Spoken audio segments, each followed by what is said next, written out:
Vaccine देऊ असं सांगितलेलं आहे। आणि मग मे आणि जून संपल्यानंतर जुलै ऑगस्ट सप्टेंबरच्या नंतर 20-20 लाख वॅक्सिन देऊ असं त्यांनी सांगितलेलं आहे। त्यामुळे कोवॅक्सिनचं पर्सेंटेज खूप कमी होतंय, पण कोविशिल्ड मात्र 1 कोटी वॅक्सिन प्रति महिना हे देऊ अशा पद्धतीचं त्यांनी अजून लेखी नाही परंतु तोंडी स्वरूपाने कळवलेलं आहे।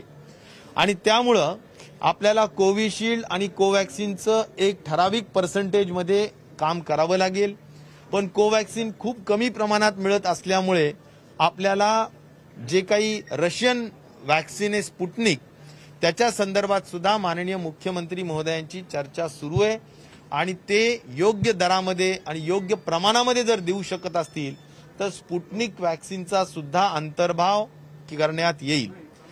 साधारणपणे ऑगस्ट महिन्याच्या दरम्यान आपल्याला झायडस कॅडिला आणि जॉन्सन अँड जॉन्सन याचा सुद्धा वॅक्सिनचा पुरवठा होऊ शकतो।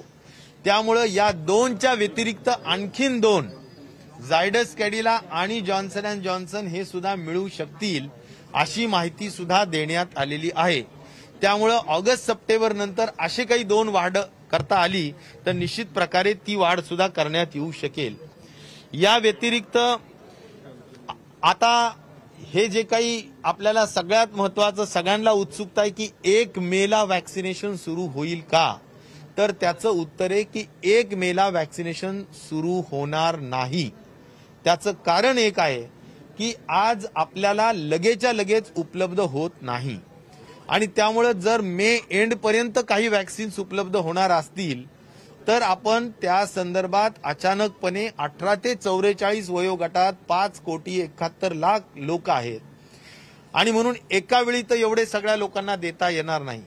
म्हणून महाराष्ट्राच्या माझ्या सर्व तरुणाई असलेला हा जो वर्ग आहे या वर्गाला मला नम्रतेची विनंती आणि आवाहन करायचंय की आपण संपूर्ण फ्री वॅक्सिनेशन करतो आहोत। मंत्रिमंडळाने सगळ्यांना 6,500 कोटी रुपये मान्य पण केलेले आहेत, परंतु आता खूप सबुरीनं आणि समंजस्यानं आणि समजदारीनं काम घ्यावं लागेल। यामध्ये कोविन ॲप वापरणं कंपल्सरी आहे आणि त्यामुळे तुम्हाला अपॉइंटमेंट आणि रजिस्ट्रेशन करूनच त्या सेंटरवर जावं लागेल। कुणीही उठायचं आणि सरळ जाऊन सेंटरवर थांबायचं आणि मला वॅक्सिन द्या म्हणायचं तसं होत नाही, कारण केंद्र शासनाने अशा पद्धतीची अपेक्षा व्यक्त केलेली आहे की जे व्हॅक्सिनेशन होईल ते कोविन ॲपच्या माध्यमातूनच होईल। त्यामुळे थेट सेंटरवर येऊन वॅक्सिनेशन होणार नाही। पूर्व रजिस्ट्रेशन करावं लागेल, अपॉइंटमेंट फिक्स करावं लागेल, स्लॉट फिक्स करावं लागेल आणि नंतरच ते यावं लागेल। ह्या सगळ्या परिस्थितीला धरून मला एकच सांगायचंय की 1 मेला आपल्याजवळ वॅक्सिन्स इच्छा असताना सुद्धा उपलब्ध होत नसल्या कारणाने 1 मेला सुरू करता येणार नाही, परंतु आपण याबाबतचं डिटेलिंग लगेचच करत आहोत।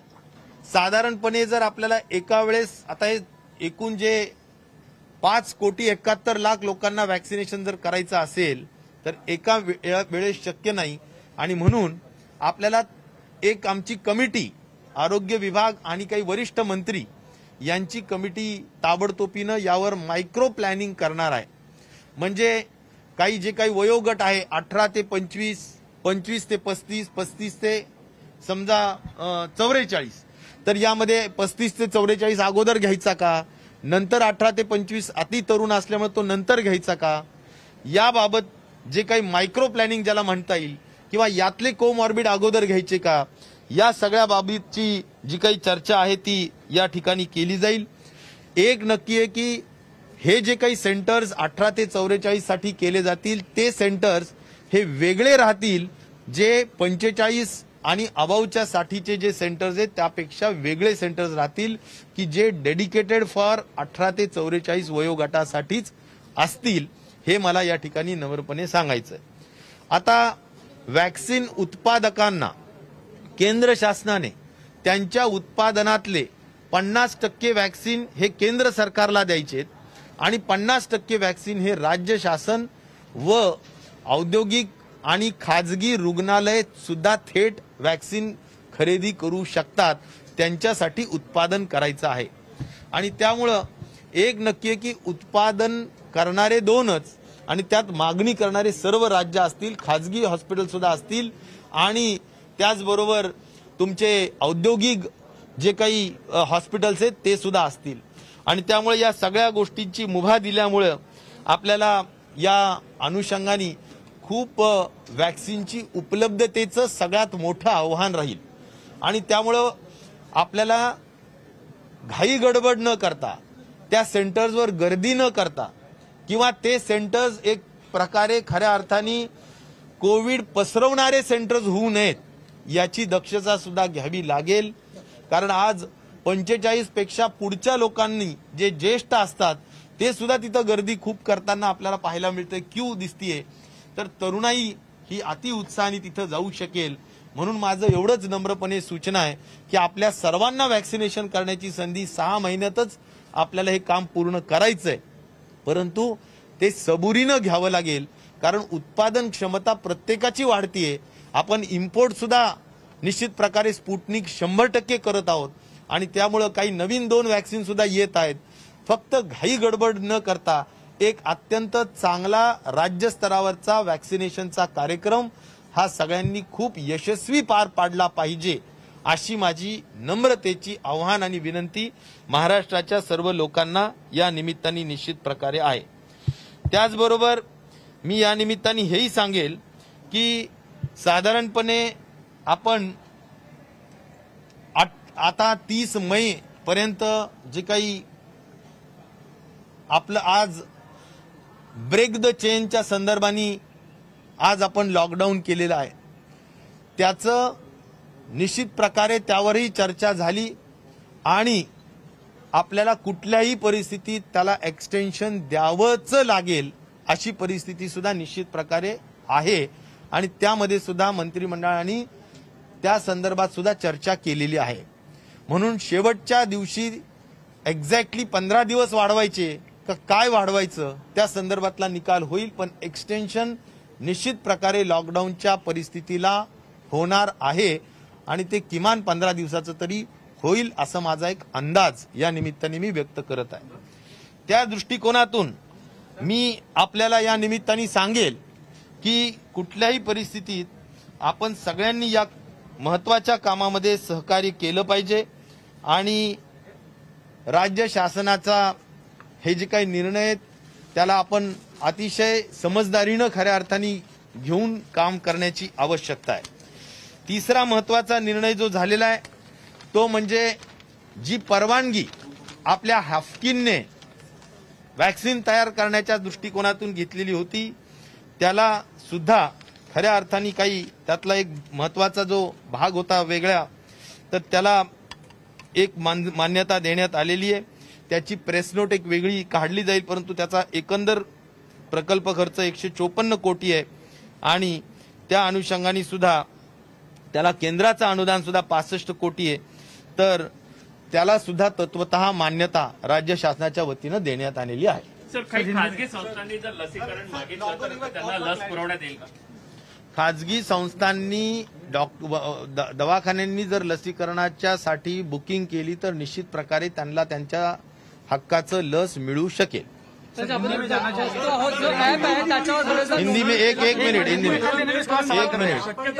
मिनट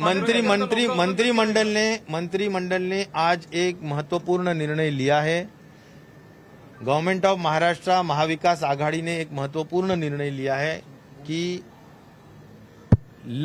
जो टीकाकरण होने वाला है वो टीकाकरण महाराष्ट्र में 18 से 44 साल के उम्र के लोगों के लिए मुफ्त करने का है. यह महत्वपूर्ण निर्णय लिया गया है जिसमें 6,500 करोड़ रुपया खर्चा आने वाला है. उसको मान्यता आज राज्य सरकार के कैबिनेट ने दी है और करीबन 5 करोड़ 71 लाख फैमिलीज इसमें इन्वॉल्व है. फैमिलीज नहीं, लोग इन्वॉल्व है और इनको हर एक को 2 डोसेस अगर देना है तो करीबन 12 करोड़ डोसेस खरीदी करना पड़ेगी. ये 12 करोड़ डोसेस को खरीदी करने का निर्णय राज्य शासन ने दिया है और अभी हमारे पास दो ही विकल्प है कि कोविशील्ड और कोवैक्सीन। हम दोनों को भी लेटर दिए हैं, एक्सप्रेशन ऑफ इंटरेस्ट दिए हैं। उसमें से कोवैक्सीन का एक रिप्लाई लेटर का आया है, जिसमें प्राइस कुछ 600 रुपया उन्होंने रखी है और शेड्यूल दिया है कि हम मई में 10 लाख, जून में 10 लाख और आगे आने वाले महीनों में 20-20 लाख, ऐसा उन्होंने शेड्यूल दिया है।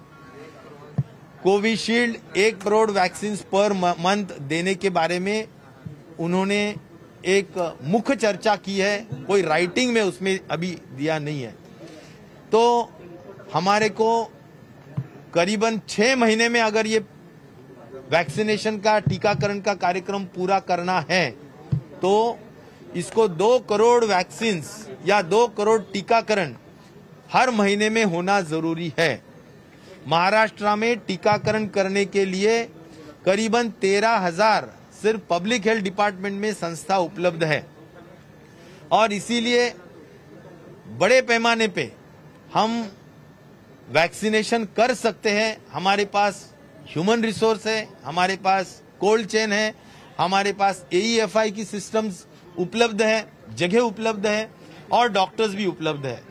सवाल सिर्फ है कि हमें जितना क्वांटम में वैक्सीन चाहिए वो हमें नहीं मिल रहा है और इसलिए इंपोर्ट भी वैक्सीन करना पड़ता है। तो हम करने का निर्णय मंत्रिमंडल ने लिया है। तो स्पुतनिक से भी माननीय मुख्यमंत्री जी चर्चा कर रहे हैं। अभी ये अगर चर्चा फाइनलाइजेशन होती है तो 3 वैक्सीन को लेकर हम टीकाकरण महाराष्ट्र की जनता का करने जा रहे हैं। मैं इतना ही कहना चाहूंगा कि जिस तरह हम वैक्सीनेशन का प्रोग्राम आगे करेंगे तो हर सेंटर में भीड़ न हो, इनडिसिप्लिन न हो, सब अनुशासन से काम हो और किसी को भी मानसिक यानी कोई तकलीफ न हो। इसीलिए कोविन के ऐप के माध्यम से ही ये काम होगा। केंद्र शासन का ये निर्देश है कि सभी लोगों ने, पहले 18 से 44 साल के उम्र के लोगों ने भी पहले रजिस्ट्रेशन करना ऑनलाइन जरूरी है और सिर्फ ऑनलाइन रजिस्ट्रेशन ही नहीं तो वहां पर अपॉइंटमेंट लेना भी ऑनलाइन जरूरी है। उनके स्लॉट के अनुसार जाना जरूरी है। एक साथ सभी 18 से 44 साल के उम्र के लोग नहीं जा पाएंगे और उतनी हमारे पास वैक्सीन की यानी टीकाकरण के टीके भी नहीं है। इसीलिए गवर्नमेंट ने एक कमेटी गठित की है जो माइक्रो प्लानिंग करेगी और उस माइक्रो प्लानिंग के तहत हो सकता है कि अगर 3 स्लॉट्स 18 से 25, 25 से 35, 35 से 44 इस तरह के 3 स्लॉट्स में हम 6 महीने में ये पूरा टीकाकरण करने का कार्यक्रम बना रहे हैं। हो सकता है कि पहले कोमॉर्बिड लोग जो है उनको भी प्राधान्य उसमें दिया जा सकता है। तो ये जो माइक्रो प्लानिंग होती है इसके लिए एक तय हुआ है कि अलग सेंटर्स 18 से 44 साल की उम्र के लिए रहेंगे, क्योंकि राष्ट्रीय कार्यक्रम जो टीकाकरण का चल रहा है वो 45 उम्र के आगे के लोगों का चल रहा है और इसीलिए वो कार्यक्रम को कोई बाधा न आए, कोई डिस्टरबेंस न हो, इसीलिए वो कार्यक्रम पूरी तरह चलते रहे। जितनी वैक्सीन गवर्नमेंट ऑफ इंडिया से आएंगी वो वैक्सीन रोज के रोज हम देंगे, ऐसा भी निर्णय हुआ है। एक्चुअली हम उसमें 8 लाख रोज कर सकते हैं, लेकिन अभी कल की परिस्थिति तो ऐसी है कि सिर्फ 1-2 लाख हमारे पास वैक्सीन उपलब्ध थे। तो इसलिए एक है कि वो टीकाकरण का कार्यक्रम जो चल रहा है उसमें 27% जो 45 उम्र के ऊपर का जो हमारा टोटल क्वांटम है उसमें से 27% हमारा काम हुआ है। आने वाले दिनों में हमारे को अन्य लोगों को भी टीकाकरण करना है। तो ये कार्यक्रम भी साइड बाय साइड चलते रहेगा। उनके सेंटर्स अलग रहेंगे, इनके सेंटर्स अलग रहेंगे और एक प्रॉपर रूल्स और एक नियमावली पूरी तैयार की जाएगी और वो कोर कमेटी का डिसीजन 1-2 दिन में इमीडिएटली लिया जाएगा। उसके बाद में ये पूरा सभी लोगों को तक पहुंचाया जाएगा। और मुझे सिर्फ एक ही अपील करना है सभी को कि आप अनुशासन से काम कीजिए कोई भीड़भाड़ वहां पर न कीजिए और ऐसा न हो कि वैक्सीनेशन के सेंटर्स ये कोविड-19 संक्रमण के सेंटर्स बने, ऐसा न हो, ये खबरदारी हम सभी लोगों ने लेने की जरूरत है।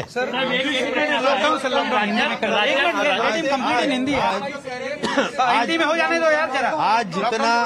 आज जो 30 अप्रैल तक का हमारा जो लॉकडाउन है, जिस तरह से आज भी संख्या है 60,000 एंड प्लस, तो जरूर थोड़ी स्टेबिलिटी आई है।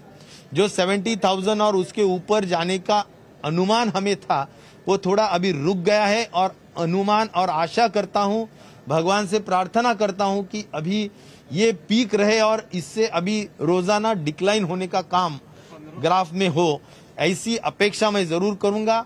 लेकिन एक जरूर है कि 30 अप्रैल तक का जो लॉकडाउन था, उसको सभी मंत्रिमंडल के सदस्य ने एक आवाज में कहा है कि उसको एक्सटेंड करना चाहिए।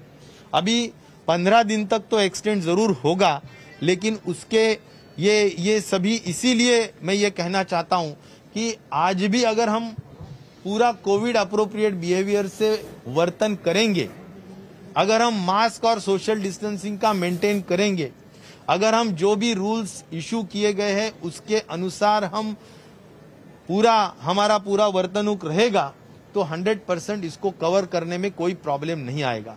क्योंकि अभी मुफ्त लसीकरण के माध्यम से, एग्रेसिव लसीकरण के माध्यम से हम पूरे महाराष्ट्र में जल्द से जल्द वैक्सीनेशन के तहत हर्ड इम्यूनिटी लाना चाहते हैं, जिससे हम हमारी पूरी आवाम जो है, पूरी जनता जो है, उसको हम सुरक्षित रखने का हमारा नियोजन है। सर,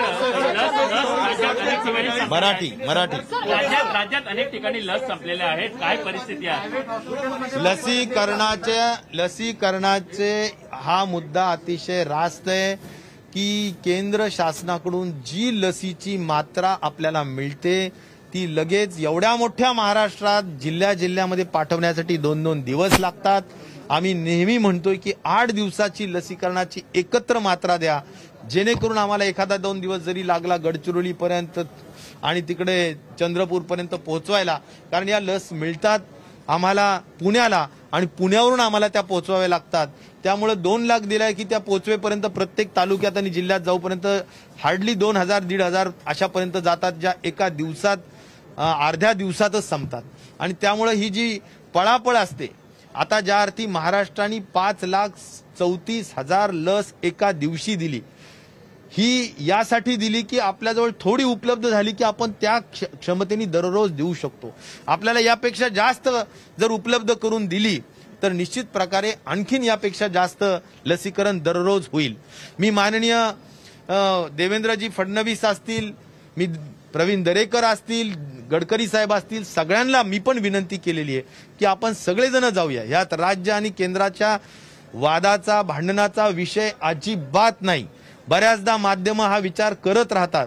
आमचा विचार आहे की सगळ्यांनी, त्यांच्या पक्षाचं सरकारवर आहे, त्यांनी आम्हाला घेऊन जावं, बसावं। आम्ही स्वतः तर जाऊन भेटतोच आहे डॉक्टर हर्षवर्धनला, पण त्यांच्या येण्याने जर आणखीन जास्त परिणाम होत असेल तर आम्ही त्यांच्याबरोबर घेऊन जाऊन तिन्ही प्रश्न, मग ते रेमडेसिवीरचा असो, ऑक्सिजनचा अधिक अलॉटमेंट मिळण्याचा विषय असो किंवा अधिक लस मिळण्याचा विषय असो, सगळ्या विषयांवर खऱ्या अर्थाने पडदा पडू शकतो। तिथे एक सविस्तर चर्चा होऊन आपल्या हक्काची अधिकची व्यवस्था, अधिकची मात्रा आपल्याला मिळू शकते, असा माझा विश्वास आहे। आणि त्या दृष्टिकोनातून माझी विनंती मी फोनवर, पत्रांवर सातत्याने केलेली। खासगी रुग्णालयामध्ये लस मोफत मिळणार का पैसे द्यावे लागणार?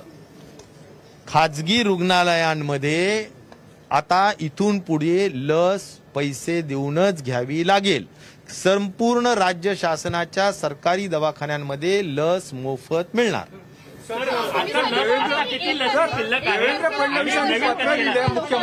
आज लस फक्त 1.5 लाख ते 2 लाख फक्त शिल्लक आहे। जिथं मी म्हणतो की आपली 8 लाख दररोज करण्याची क्षमता आहे, तर हे आपण काही तासाचा आपला हा विषय, आणि त्यामुळे दररोज याची मात्रा जास्तीत जास्त आली पाहिजे। नाहीतर अनेक सिनियर सिटीजन्सला लसीकरणाच्या केंद्रांवरून बाहेर जावं लागतं आणि ते खूप मोठं खऱ्या अर्थाने एम्बॅरेसिंग किंवा खाली पाहण्याची सिच्युएशन ती येते। ज्येष्ठ नागरिक असतात। मला वाटतं की या संदर्भात लसीकरणाच्या संदर्भात मोठ्या पद्धतीनं आठवड्याचं लस उपलब्ध होण्याची व्यवस्था केंद्र सरकारने करावी ही हात जोडून नम्रतेची विनंती आहे. ती दररोज येईल असं म्हणतात, पण येण्याचं प्रमाण हे अत्यंत कमी असतं. 2-2 लाख, 1.5 लाख, 2-2 लाख असतं आणि त्यामुळे तेवढ्याच लसीवर आम्हाला भागवावं लागतं. देवेंद्र फडणवीसांनी पत्र लिहिलंय की मुंबईतले आकडे लपवले जात आहेत आणि करोनाचा आकडा वाढतोय, पण हे सगळं कुठेतरी मला वाटतं महाराष्ट्र शासनाच्या महाविकास आघाडीचं सर्वात मोठा पहिला विषय जर काही असेल तर आमच्या सर्व आकड्यांमध्ये प्रामाणिकता आहे. मग ते ऍक्टिव्ह केसेस मधला असो, नाहीतर CFRचा असो, म्हणजे मृत्यूचा दर असो, सगळे आकडे अत्यंत प्रामाणिक आहेत. एक साधारणपणे ICMRने आणि गव्हर्नमेंट ऑफ इंडियानी जे प्रोटोकॉल आणि जे रूल्स दिलेले आहेत त्याच्यामध्ये एक काना मात्रा सुद्धा आम्ही बदल करत नाहीत, करणार नाहीत. टेस्टिंग सुद्धा आम्ही कुठेही कमी करत नाहीयेत. टेस्टिंगच्या बाबतीत सुद्धा महाराष्ट्रामध्ये 2,70,000 टेस्ट ह्या दररोज होतात आणि पर मिलियन मध्ये 2 लाख पर मिलियन टेस्ट ह्या दररोज होतात. महाराष्ट्र इतक्या टेस्ट इतर राज्यामध्ये कुठेही होत नाहीत, एवढी मी तुम्हाला खात्रीशीर माहिती देऊ इच्छितो. आणि त्या दृष्टीनं आम्ही सगळे पारदर्शकपणे सगळ्या गोष्टी करू इच्छितो. यामध्ये कुठेही लपवालपवी करून लोकांच्या जीवनाशी खेळण्याचं काम महाविकास आघाडी कधीही करणार नाही. पंकजा मुंडेंनी पण आरोप केला MDCवरचा बीड जिल्ह्यामध्ये काळा बाजार होतोय. पंकजा मुंडेंनी आरोप केला. विदेशातून ज्या लसी आणणारा मुख्यतः लिगल इंडिग्निटी त्यात मागितली आहे. दुसरा विषय आहे की -70 डिग्रीमध्ये कोल्ड स्टोरेजमध्ये ते ठेवायचं आहे. तर एवढी फॅसिलिटी इन्फ्रास्ट्रक्चर आपल्याकडे आहे का आणि लिगल इंडिग्निटी आपण देणार का? लीगल इंडेमनिटी आणि -70 डिग्री हे दोन्ही आव्हानं निश्चित प्रकारे आहेत. त्यामुळे 2 ते 8 डिग्री हे आपल्या लस ठेवू शकतो, ते मात्र -70 डिग्रीजला ठेवावी लागेल. पण त्यासाठी काही विशिष्ट अशा ठिकाणी आपल्याला ती व्यवस्था करावीच लागेल आणि आपल्याला लसीकरणाला वेग द्यावाच लागेल. त्यामुळे ह्या ज्या दोन्ही एक लीगल बाब आणि एक -70 डिग्री निर्माण करण्याचं जे इन्फ्रास्ट्रक्चर आहे ते आम्ही निर्माण करूच आणि त्यामध्ये कुठेही तडजोड होणार नाही. आम्हाला फक्त केंद्र शासनाने स्पुटनिक नावाची जी लस आहे ती उपलब्ध करून देण्यासाठी मदत करावी, एवढीच त्यामागे नम्रतेची विनंती आहे. सर, रेमडेसिवीरचा काळा बाजार होतो अशा पद्धतीचा पंकजा मुंडेंनी आरोप केला. रेमडेसिवीरच्या बाबतीत सुद्धा मंत्रिमंडळात फार सविस्तर चर्चा झाली. रेमडेसिवीर जे काही आपल्याला आज मिळतं ते ऍक्टिव्ह केसेस आणि त्यामध्ये साधारण 10% केसेस ह्या सिव्हिअर किंवा क्रिटिकल किंवा ज्याला आपण गंभीर पद्धतीच्या असू शकतात की ज्यांना रेमडेसिवीर लागू शकतं. साधारण एकूण ऍक्टिव्ह केसेसच्या 8% लोकांना ऑक्सिजन सुद्धा लागतं. तर ऑक्सिजन लागत असणाऱ्या लोकांना आपण रेमडेसिवीर दिलं पाहिजे असं खऱ्या अर्थाने टास्क फोर्सचं मत आहे. आणि त्या अनुषंगाने जेवढी उपलब्ध होते ती त्याचा एक फॅक्टर काढला जातो आणि तो फॅक्टर म्हणजे प्रत्येक जिल्ह्याला किती केसेस आहेत. मग ह्या केसेस गव्हर्नमेंटच्या आणि प्रायव्हेटच्या मिळून एकत्रित मिळून त्या केसेस असतात आणि त्या पद्धतीनं रेमडेसिवीर वाटप करण्याचा निर्णय आहे. गव्हर्नमेंटमध्ये निश्चित प्रकारे त्या सुद्धा गव्हर्नमेंटमध्ये सुद्धा सहज पद्धतीनं या रेमडेसिवीर उपलब्ध झाल्याच पाहिजे या दृष्टिकोनातून आरोग्य विभागाला आम्ही सूचित केलेलं आहे. आमच्या प्रधान सचिवांना सूचित केलेले की लवकर रेमडेसिवीर उपलब्ध झाल्या पाहिजे. सर, एक सवाल यह है कि कोविशील्ड और भारत बायोटेक अगले कुछ महीनों में कितनी वैक्सीन उपलब्ध कराएंगे? भारत बायोटेक यह वैक्सीन मैन्युफैक्चरिंग कंपनी जो है वे जो हमारा एक चिट्ठी हमने लिखी थी कि हम 12 करोड़ वैक्सीन के डोसेस आपसे खरीदी करना चाहते हैं. हमारे को 5 करोड़ 71 लाख लोगों को वैक्सीनेट करना है. उसके जवाब में उन्होंने जो कहा है वो 600 रुपया उन्होंने प्राइस कोट की है और उन्होंने कम से कम 10 लाख मई महीने में, जून महीना में 10 लाख और आगे वाले महीनों में 20-20 लाख देंगे ऐसा उन्होंने मान्यता दी है. लेकिन यह मात्रा बहुत कम है. जिस गति से हम ये करना चाहते हैं मुझे लगता है कि उन्होंने और मात्रा बढ़ाना चाहिए या तो फिर हमारे को इंपोर्ट पे ज्यादा स्ट्रेस करना पड़ेगा. ऑक्सिजनचा पुरवठा राज्यात सुरळीत आहे का सर? ऑक्सिजनचा पुरवठा कोविशील्ड ने 1 करोड़ पर मंथ देने का एक अनुमति फोन पे दी है, उनका लेखी कम्युनिकेशन अभी कुछ भी नहीं है। ऑक्सिजनचा साधारण 1615 मेट्रिक टन 1615 मेट्रिक टन एवढा ऑक्सिजनचा आज आपण ऍक्च्युअल कन्झम्पशन आपल्या राज्यामध्ये करत आहोत। 1250 मेट्रिक टन हा आपला कोठा आहे, बाकीचा कोठा हा एकतर आपण वेगवेगळे जे काही थर्मल पॉवर स्टेशन्स वगैरे तिथून काही मिळवतोय आणि 300-350 मेट्रिक टन आपल्याला बाहेर राज्यातून लिक्विड ऑक्सिजन त्या ठिकाणी मिळत आहे। त्याचा पुरवठा आपण प्रत्येक जिल्ह्यात करतोय। खरं म्हणलं तर आणखीन काटकसरीनं ऑक्सिजनचा वापर व्हावा अशा पद्धतीचे SOPs आपण काढलेले आहेत आणि त्याचं खूप तंतोतंत अंमलबजावणी डॉक्टर्सनी करावी असं मी माध्यमाच्या मार्फत आपल्या सर्व डॉक्टर्स बांधवांना भगिनींना या निमित्ताने कळवतो। कुठल्याही परिस्थितीत लिकेजेस थांबवा, कुठल्याही परिस्थितीत आपण प्रत्येक हॉस्पिटलमध्ये ऑक्सिजन ऑडिट करा, प्रत्येक हॉस्पिटलमध्ये आपण ऑक्सिजन सिस्टर किंवा ऑक्सिजन नर्स नावाची एक व्यक्ती जी दर 25-50 खाटाला एक ठेवा की जेणेकरून त्याच्यावर बारकाईने लक्ष दिलं जाईल की एखादा पेशंट कुठे लघवीला गेला, कुठे अजून शौचालयाला गेला, कुठे अजून काही बोलायला त्यांनी मास्क काढला तर त्याचं ऑक्सिजन चालू राहू नये। अशा अनेक पद्धतीनं बचत करता येते। तुमच्या ऑक्सिजन लाईन मध्ये कुठं गळती असेल तर त्वरेने ती ऑक्सिजन गळती थांबवलीच पाहिजे। अशा पद्धतीनं ऑक्सिजन आजच्या निमित्ताने खूप महत्वाची आहे। जवळजवळ 100 पेक्षा जास्त आपण आतापर्यंत कलेक्टर्सनी ऑक्सिजन जनरेटर प्लांटला परवानगी देण्यात आलेली आहे, त्यामुळे ती पण एक महत्वाची उपलब्ध आहे। आणि ऑक्सिजन कॉन्सन्ट्रेटर्स हे सुद्धा मोठ्या पद्धतीनं आपण त्या ठिकाणी आणण्याच्या संदर्भात कलेक्टर्सनी ऑर्डर दिलेले आहेत। आपण ग्लोबल एक्सप्रेशन ऑफ इंटरेस्ट बोलवलेलं आहे, ज्याच्यामध्ये आपण PSA प्लांट्स म्हणजे ऑक्सिजन जनरेटर प्लांट 132 साधारणपणे 40,000 आपण आता ऑक्सिजन कॉन्सन्ट्रेटर्स त्या ठिकाणी आपण खरेदी करण्याचा निर्णय घेतलेला आहे। एवढंच नाही तर 25,000 मेट्रिक टनाचं ऑक्सिजन लिक्विड ऑक्सिजन सुद्धा बाहेरून घेण्याचा निर्णय आपण घेतलेला आहे। त्यामुळं आणि 10 लाख आपण साधारण व्हाईल्स ज्या काही रेमडेसिवीरच्या आहेत त्या सुद्धा खरेदी करण्याच्या संदर्भातला आपण ग्लोबल टेंडरच्या माध्यमातून एक्सप्रेशन ऑफ इंटरेस्टच्या माध्यमातून निर्णय घेतलेला आहे। आता त्याला कसा प्रतिसाद येईल ह्या 2-3 दिवसात बघायचा आहे आणि त्या अनुषंगाने आपण पुढच्या सर्व कारवाई करणार आहेत। चीफ सेक्रेटरीच्या अध्यक्षतेखाली आरोग्य सचिव असेल, वैद्यकीय शिक्षण सचिव असेल, वित्त नियोजन आणि उद्योग खात्याचे सचिव असतील, या सगळ्यांची एक कमिटी एम्पावर्ड केलेली आहे आणि त्यांना पूर्णपणे अधिकार देण्यात आलेला आहे की तुम्ही तुमच्या लेवलला निगोशिएशन करून आपण खरेदी करू शकता। 18 ते 44 लसीकरण तुम्ही काहीच थांबवलेलं आहे, त्या दरम्यानमध्ये जे ज्येष्ठ नागरिक आहेत त्यांना प्राधान्य फारसं दिलं जाणार असं काही आहे? त्यातले ज्येष्ठ म्हणताय की काय? 11 ते 44 नाही, 45 वर्षाच्या पुढचे जे काही नागरिक आहेत त्यांचं राष्ट्रीय लसीकरणाचा कार्यक्रम तो सुरूच राहील। तो आपण दररोज सध्या 4 लाख, 3 लाख, 5 लाख, 4 लाख जे काही करत असू, जेवढे डोस येत आहेत तेवढे आपल्या हातात तर 8 लाख करू शकतो, पण आपल्याला जेवढे डोस मिळत आहेत त्या डोसेसच्या अनुषंगाने आपला राष्ट्रीय लसीकरणाचा कार्यक्रम हा सुरूच राहील। सर एक चीज है, एक अरेंजमेंट नहीं है सर। 1 मई से आपने कहा कि थोड़ा इंतजार करना होगा युवाओं को, क्या उतने अरेंजमेंट नहीं? आखिर क्यों देश के अन्य हिस्सों में जो है वहाँ पे अलाउ करें, महाराष्ट्र में ऐसी क्या समस्या है कि हमें थोड़ा और इंतजार करना होगा? देखिए, मुझे नहीं लगता है कि कोई भी राज्य 1 मई को एक्चुअल फुल फ्लेजेड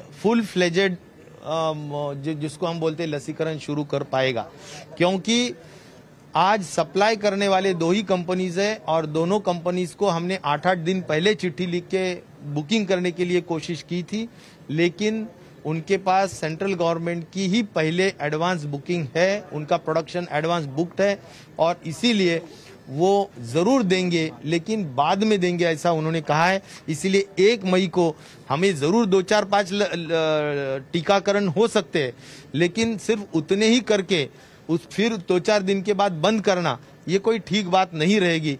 इसमें कंटिन्यूटी रहनी चाहिए, कंसिस्टेंसी रहनी चाहिए, सातत्य असलं पाहिजे। ह्या सगळ्या गोष्टी ये सभी बातें सही में इसको अहमियत है और इसीलिए शुरू करने में 1 मई में कोई प्रॉब्लम नहीं है, 2-4-5 लाख हमारे को टीके जरूर मिल सकते हैं और उससे हम शुरुआत कर सकते हैं, लेकिन फिर बंद करना पड़ेगा क्योंकि अवेलेबिलिटी ऑफ वैक्सीन ये सबसे आह्वान है, चैलेंज है। आपने ये कहा कि 8 लाख वैक्सीन आप लोग टीकाकरण रोज कर सकते हैं, लेकिन आप लोग को सिर्फ 1.5 से 2 लाख ही टीके मिल रहे हैं। ये भी एक बड़ी चुनौती, जिस वजह से आज भी हम देख रहे थे बहुत सारे सेंटर्स को बंद करना पड़ा था आपको। बिल्कुल, ये 45 साल की उम्र के आगे के राष्ट्रीय टीकाकरण कार्यक्रम में इस तरह का आज चित्र हमें दिख रहा है।